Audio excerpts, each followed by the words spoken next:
This is marketing and strategy. So, what does that mean? Marketing is about building awareness and creating a need for a product, service, or an idea. Okay, so you don't have to write any of this stuff down. You'll be hearing me talk about it. We won't be doing a ton of lectures live, but you know what? I'm always available. I'm always around. You can call me, you can text me, you can email me. But marketing is about creating a want or a need, and then for a product, service, or idea. If we want something or we need something, we're in trouble right off the bat. So you shouldn't want anything, you shouldn't need anything. Psychologists say that that's an issue. So obviously we should just surrender and just go the path. All right, so about me, let's see what I'm all about. Okay, so this is a pretty bad picture of me, but I was in Marrakesh last year, and the lady I was with took this. So I am your professor, and I will be with you for the next 10 weeks. My job is really not to teach you this stuff. My job is to get you an A in this class, okay? So what does that mean? I'm a competency-based instructor. I've been teaching for 10 years, and I'm really looking to see if you get the meaning of what the assignments are and so forth. So if you understand the concepts, then you're going to get a good grade, which basically means you don't have to know everything. And it's the same thing. You have a textbook, and it's great for definitions, as is the web, the internet. But you can. Who has time to read a textbook in 10 weeks? And the first paragraph is usually the best thing, and then they give you kinds of little examples. And I know because I write those examples. In fact, I wrote the consumer behavior class for Southern New Hampshire University in, I think, 2012 or 13. Who knows? But and that was I was here before, and then I came back because I only want to teach graduate students. And so that's that. Big deal. I'm a narcissist. Okay. So I was the executive director of marketing for Universal Pictures for over 20 years. And I did the marketing on 400 films. If you saw E.T., Jurassic Park, Back to the Future, Schindler's List, The Grinch, A Beautiful Mind, I was on the team. And I worked with Steven Spielberg and Ron Howard and a lot of agencies and all that stuff. And I really had a good time. It was a great ride. I was at Universal for 20 some odd years. I've owned little companies, but I get the greatest satisfaction out of being here to help you understand the concepts. I'm very, very lucky in that I've had a great career. It continues. I also have a 33-year-old daughter who is also she's a strategist, an influencer, marketing strategist, and she's doing really well. She got her MBA last year. And you know what? It really made a difference. It really does. And the fact is that if you have an MBA and you get a few years of marketing or business or whatever you want, in your portfolio, you could always come back and teach and make some extra cash because, your ideas are your ideas and everything is new and novel. And sometimes people want to hear what you have to say. So, okay, so my budget was $60 million yearly. It goes fast. If you ask me, what's it like to have $60 million to spend in a year? I don't know. It's like the same as spending $10 in a year. You don't think about it. You just spend it. And, I never thought of it. You just spend their money and, and like, it's just a number. And I was more interested in what I got back, the feedback as far as, selling, getting people into seats. Okay. So I also did the Academy campaign for A Beautiful Mind, and you can see here my name, Mark Schmugger, Stacy, and Steven Spielberg. So I did all of the print advertising, all of the media, budgeting, and all of that. So for this particular film, I think we spent, when we were in the Academy drive, about $17 million just in newspaper advertising over a period of 3 or 4 weeks. When you consider that this was like in 2002, $17 million would probably be 30 million today. I don't know. Okay, our class will focus on brand management and how marketing should be approached as a partner in strategic decision making, both internally and externally. Now, the one thing about marketing that I'm going to tell you is there's all these new words, and you may not understand them. You can go to the book or go to the internet and look at them. But if you noticed from all of these announcements, I have been talking about the brand and I've been talking about the product. The brand is the company that sells, that makes the product and sells and distributes the product, and the product is the product. So the thing about that is that those are the two most important things to have in any kind of marketing concept. Later on, we're going to talk about the product, price, place, and promotion, which we call the marketing mix.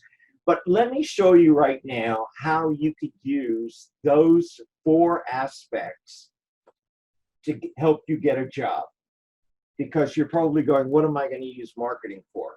How about getting yourself a job? Okay, so you're out of school, and now you want to use your degree and do something amazing. So you are the product. Where you work is the place. How much they pay you or how much you want would be the price. And how you let them know that you're even available to work for the company is promotion or promoting yourself.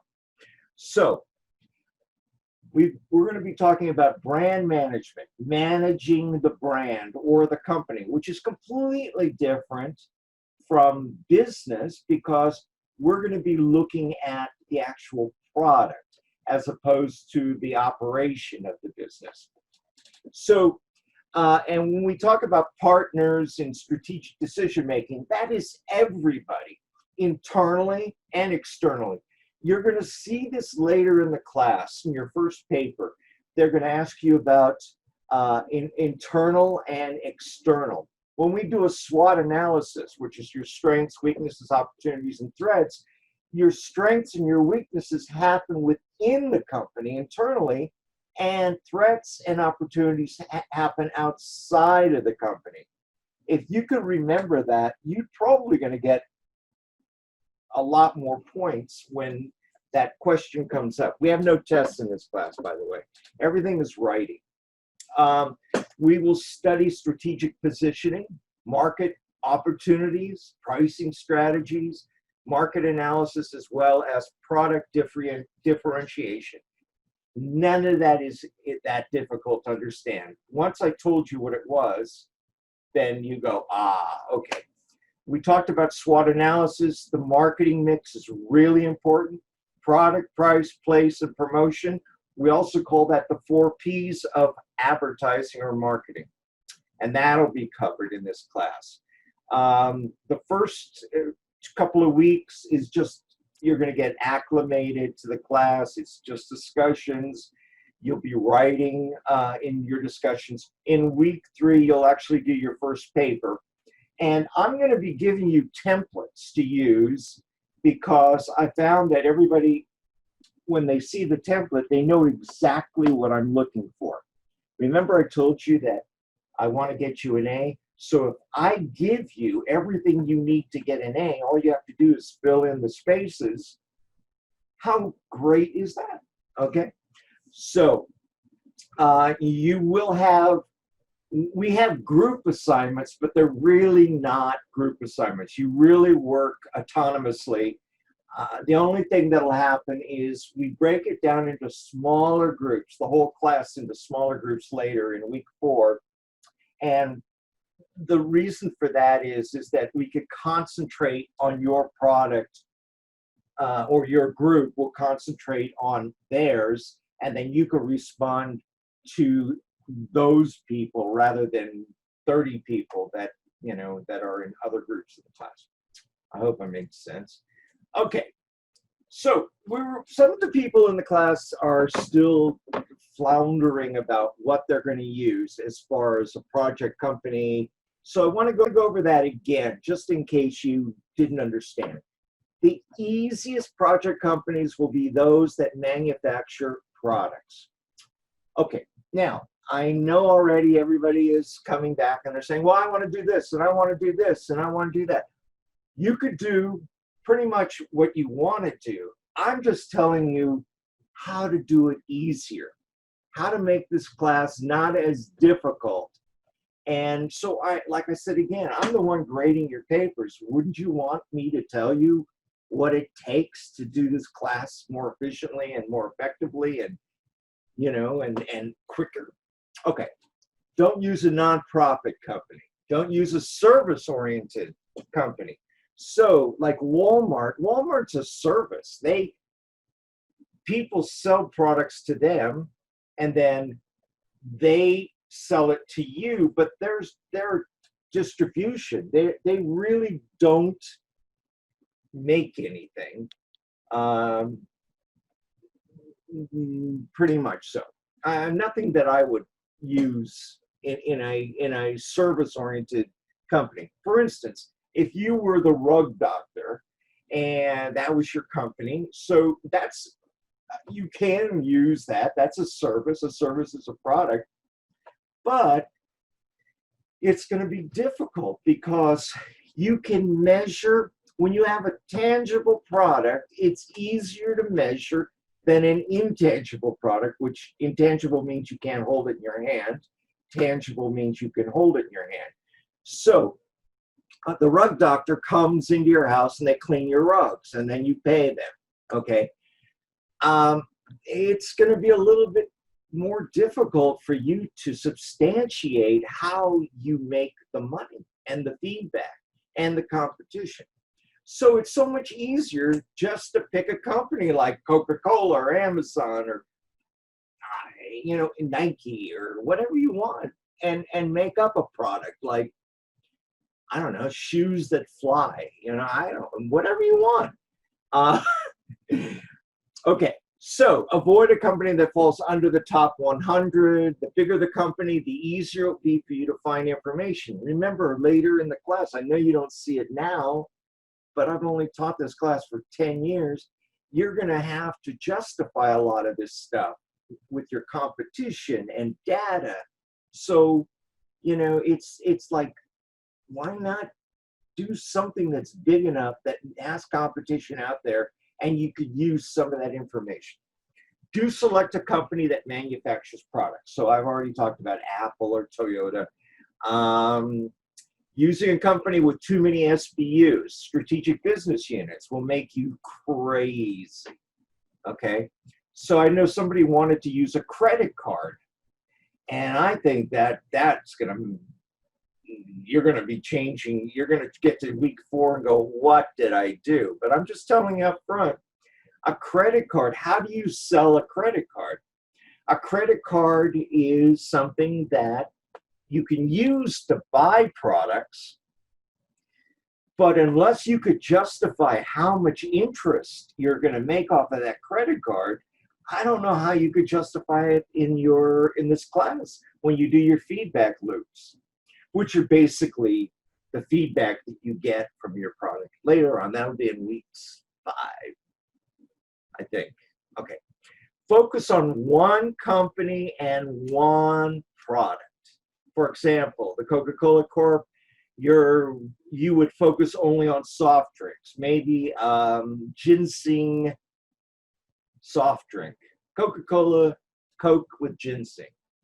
Nike shoes, shoes that fly. McDonald's, I know somebody did McDonald's and they did a health bar. Like, you get like a snack bar, but it was all healthy, full of nuts and honey and all kinds of good stuff. And that was a really good paper. Disney, that would be crazy. How do you do theme parks, movies, radio, television? So you'd have to pick one. But, I don't know. That's a tough one. Now, I'm going to let you go and do what you want to do. You got everything that I've said. So, by the end of the session, you'll be expected to understand how to. Now, I say that by the end of the session, you're not expected to do anything. I would like you to. And if you get something and you understand some of it, then that's cool. Evaluate branding strategies, defend your target market. What's a target market? We'll talk about that. Justifying pricing decisions, assess the strengths and weaknesses of the organization, which is your SWOT, assess consumer trends and business ethics, design business-wide continuous improvement process for regular reviewing branding, and Okay, I'm going to take one quick thought because I want you to know that I'm teaching 2 classes this session, so I have about 50 students. However, I want you to know that every one of you are important to me. This is what I do for a living. I'm semi-retired, although I do work for 2 other schools. I work for Davenport out of Michigan, and I'm a competency-based evaluator at Western Governors University. So otherwise, I would go nuts. I could play my guitar all day. I collect guitars. And I have a great golden doodle dog named Elton, and he's here. He helps me grade the papers. He's about 40 pounds. So I want you to not be afraid to contact me if you don't feel that the grade I gave you was appropriate, or you have questions, or you want to talk to me. I'm totally open to it. I want to teach this class like the classes that I got when I was getting my degrees. I think it's really important to have the contact. I'm not going to tell you everything you need to know. I'll give you some ideas because this is basically a research class. But the last thing I want you to do is to be mad at me and say that I didn't give you the information you needed, and you didn't give me a better grade, and why this and why that.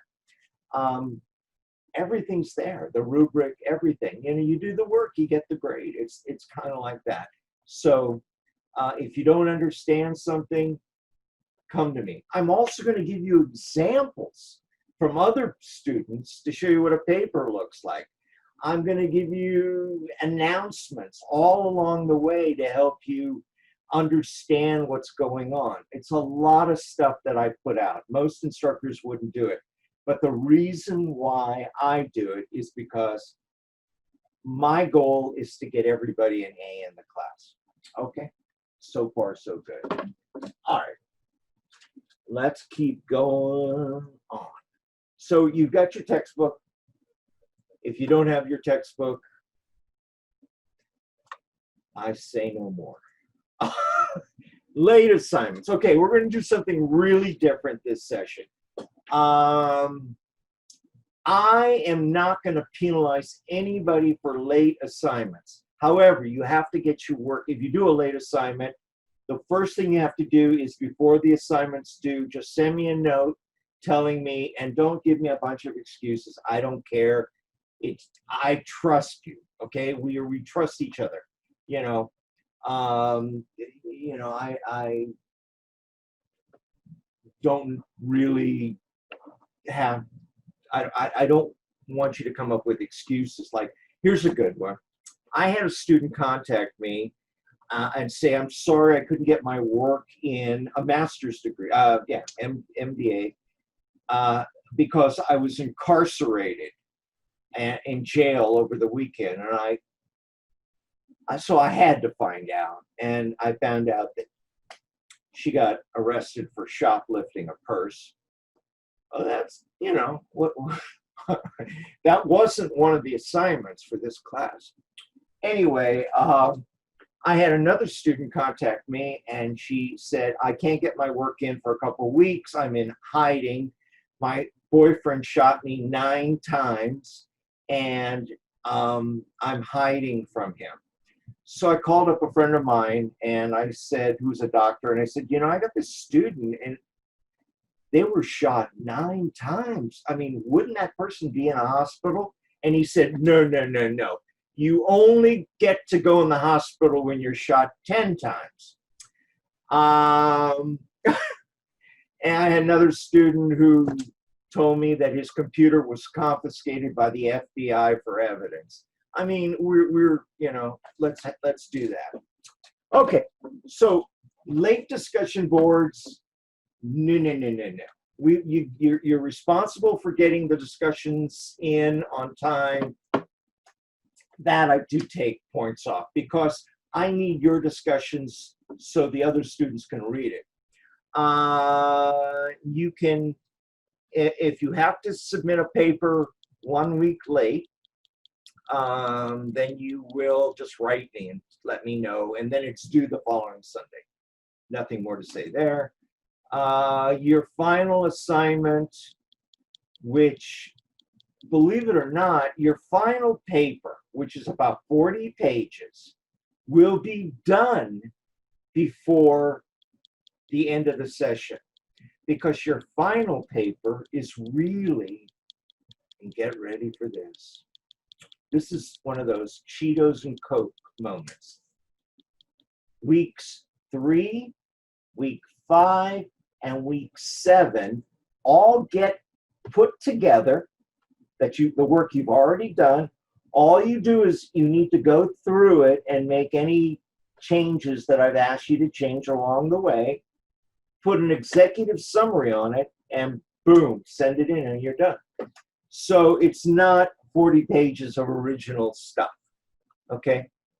I will tell you that each paper that you're writing in this class is a minimum of 8 written pages in APA format. So that's about 4 pages, 5 pages. And we do use APA, and your in-text citations need to be APA. I'm going to give you examples of everything. Okay, let's keep going. Week 1, we're going to identify your target demographic. We're defining the psychographics of your target demographic. You're addressing the needs and wants of the target demographic, and describing how the company can use its brand to help establish trust with the target demographic. Okay, everybody that understands that, raise your hand. Oh, we got a couple of hands up. How interesting. Okay, so we have a couple of marketing people in the class. Very, very cool.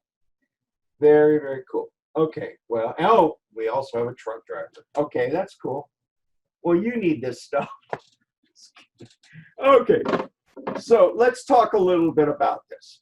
How are we doing on time? Okay, a target market refers to a group of potential customers to whom a company wants to sell its products and services. That's really it. Who are we going to sell it to? That's our target audience. Now, the thing that's interesting about that is there's peripheral. So the target, let's just say the target are people between the ages of 12 to 24. That's the center of the target. Then you have another ring, and that could be people that are, like 24 to 48. And then it goes out and out and out. And as the ring goes out, less and less people would be interested in your product. So consumers who make up a target market share similar characteristics, including buying geography, buying power. Like here in LA, you can go and get a bikini and a surfboard any day of the week. But if you're in Minneapolis, I think you're going to find it, kind of hard in the middle of winter to find a bathing suit. a bikini or, briefs or whatever, right, or whatever you want. But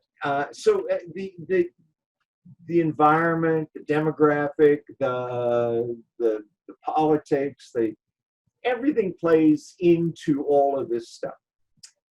When the economy is down, marketing tends not to be as successful as when the economy is up. When people have more money, they are more willing to let go of the money that they have in their pocket. So being a marketing guy, I'm rich because I don't let any money go. I learned that lesson about 30 years ago. I'm not going to buy cake pops and those stupid things that they sell, flex tape. How many times have you been sitting on the couch and going, that guy comes, hi, this is Phil Sharp with flex tape. I immediately want to go to the phone and buy flex tape. I have no use for it, but I'm going to buy it because I am so stimulated by that boat that he puts in the sharks. And he puts a mirror or whatever on the bottom of a glass window with flex tape. Oh my gosh, I don't know. What are they going to do next? Okay, so you're going to learn how to identify your market, and I'm going to show you some films in a bit. I hope they're short. Okay, let's just look at this real quick. So the target. Let's just say your product is, I know one of the students is going to do a product that's medicated lollipops. So the child, maybe he's got a sore throat or something, and there's, and they've got codeine or something in the lollipop, and the kid can't, it has to be hard enough where they can't bite into it. It's mostly for children that don't have teeth. Okay. Anyway, target market would be the center here. This is why we call it a target. I mean, there's no other reason. A target is this, bullseye. And it's once we establish who our target is, that's where we spend our money to advertise to those people. In brief, you can let's just say you have a brand new baby and you're buying diapers. And who mostly buys diapers, men or women? Women, okay? What demographic, what age group usually buys diapers? Let's just say women between the ages of 18 to 36. So now we know that women between the ages of 18 to 36 buy diapers. Now, we as marketers, we know how to get that message about this new particular diaper that we have to those people because we know what they're watching. We know what their social media habits are. This is the research aspect of it. You'll be doing that in week 7, and you'll be learning all about that. Okay, let's just keep going. Okay, so demographic segmentation. That's defining your audience by factors such as age, gender, marital status, and income. Okay, and that's how we find our target. I'm not going to read all of this stuff. Because you can, I'll put the PowerPoint on the class, so don't worry about it. But the videos you'd have to watch. Psychographics are just people that have similar characteristics. So when I used to see this, I used to think of people that were psychotic, crazy people. Oh, I'm going to market to the crazy people. But no, psychographics, this is a field of study, and they use this term a lot, focuses on collecting and analyzing the characteristics of an audience that are slightly more intangible. It means we can't touch them, such as interest, habits, attitudes, emotions, and preferences. Okay. So, where do good ideas come from, you ask? For the past 5 years, I've been investigating this question of where good ideas come from. It's the kind of problem I think all of us are intrinsically interested in. We want to be more creative. We want to come up with better ideas. We want our organizations to be more innovative.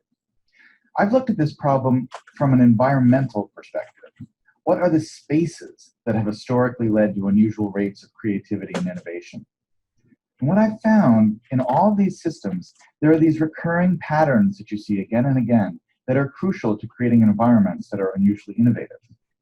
One pattern I call the slow hunch, that breakthrough ideas almost never come in a moment of great insight, in a sudden stroke of inspiration.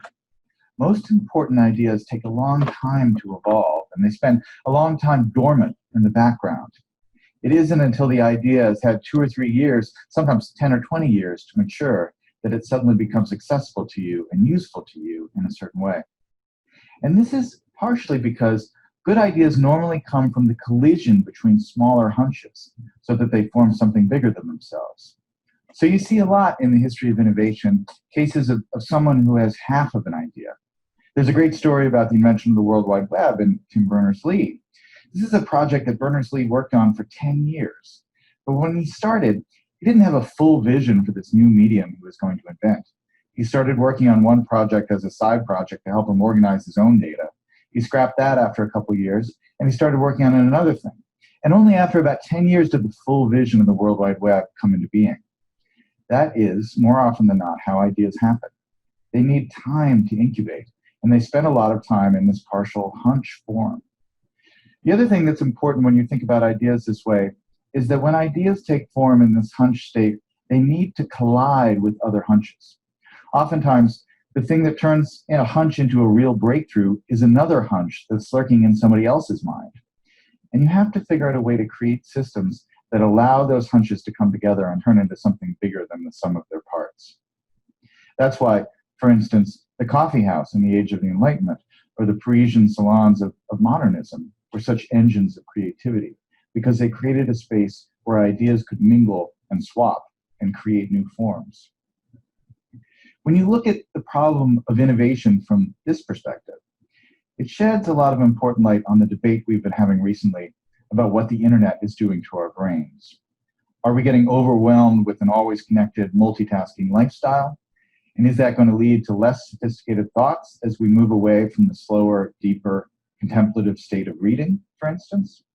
Obviously, I'm a big fan of reading, but I think it's important to remember that the great driver of scientific innovation and technological innovation has been the historic increase in connectivity and our ability to reach out and exchange ideas with other people and to borrow other people's hunches and combine them with our hunches and turn them into something new.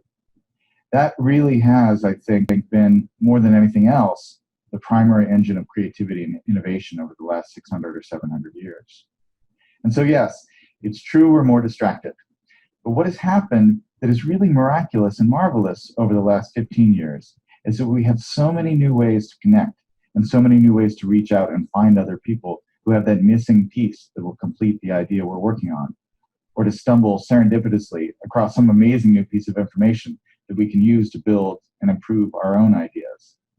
That's the real lesson of where good ideas come from, that chance favors the connected mind. Wow. Okay. So, where do good ideas come from? You know, we're asking you to come up with a real good idea, and that's why I want you to have fun with it. It doesn't have to go anywhere other than this class, but I really think that if you enjoy doing what you're doing and you're not just doing it to get a grade, you're really doing it, you need an application in order to learn these concepts. And so that's why I'm asking you to pick a big company, because you'll be able to get a lot of information, especially this next first paper when you talk about the company. And then you start to talk about the product, your product. And in week 4, we're going to be talking about your product and in our groups. And we also have a group at the end in week 10. I'm going to tell you what I've told every one of my students since I began teaching in 2010. At one time, I've had classes that have gone for 15 weeks. I've had classes that have gone for 7 weeks. This class goes for 10 weeks.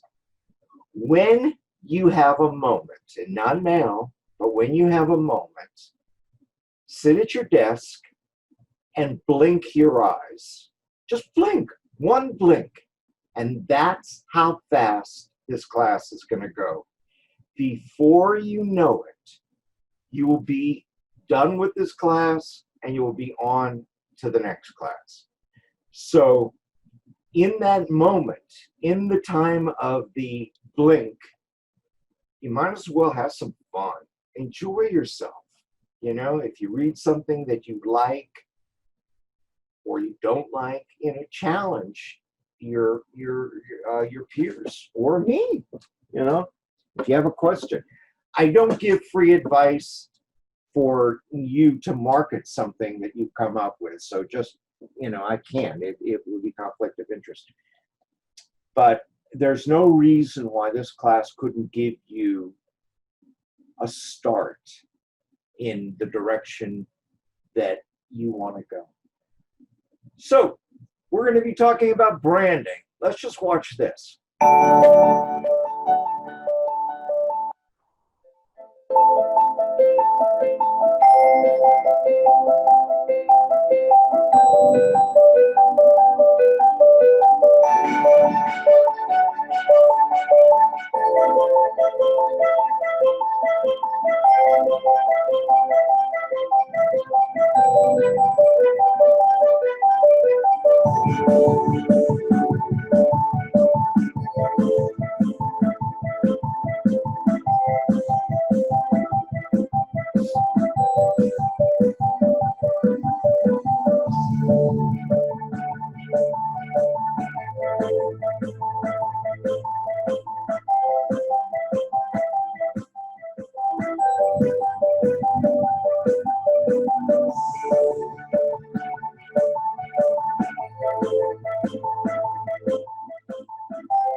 All right.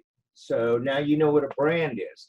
So when we think of brands, let's come up with a couple brands. You think of a couple, you don't have to say them to me, but the ones I thought of when I was reading that was Kleenex. So, tissues, when I say I need a Kleenex, well, that Kleenex is really the brand. So why don't we say I need a tissue?